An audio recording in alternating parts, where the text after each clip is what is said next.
สุดฝึกอบรมหลักสูตรเฉพาะสร้างพนักงานก่อสร้างห้างฐานการเมืองประจำปี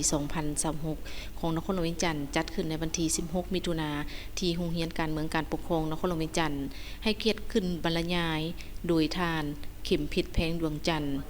อดีตการนำนครหลวงเวียงจันทร์ซึ่งมีบรรดาพนักงานลงห้างฐานการเมืองลงผันขยายเวียกงานสร้างตาเสงเข้าห่วม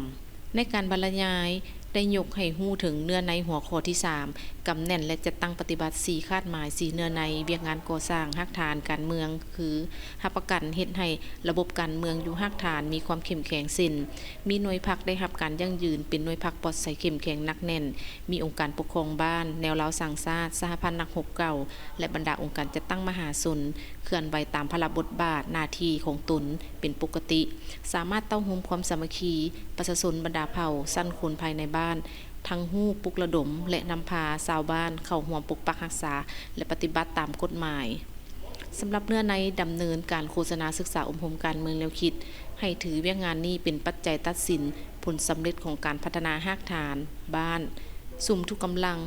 ทุกการซี่นำพาเข้าในการแก้ไขความทุกข์ยากด้วยการส่งเสริมการผลิตการบริการปรับปรุงยกสูงคุณภาพชีวิตของประชาชนให้ดีขึ้นเรื่อยๆพัฒนาวัฒนธรรมสังคมให้สมคู่กับการพัฒนาเศรษฐกิจโดยเฉพาะแม่นการส่งเสริมการศึกษาการขยายตารางบริการด้านสาธารณสุขให้ทั่วถึงพร้อมทั้งยกให้ฮู้ถึงที่ตั้งพระบทบาทสิทธิหน้าที่และระเบียบการของพนักงานก่อสร้างฮักฐานการเมืองพระบทบาทของพนักงานก่อสร้างฮักฐานซึ่งพนักงานก่อสร้างฮักฐานก่อนอื่นหมดต้องเป็นคนที่มีหลักมั่นการเมืองอย่างจะแจ้งถูกต้องกำแน่นแนวทางของพรรคนโยบายของรัฐมีความสามารถโฆษณาเผยแพร่แนวทางเวียกแทศเหมาะกับตัวจริงเป็นแบบอย่างที่ดีให้แก่มหาชนและพร้อมกับคณะพรรคหน่วยพรรค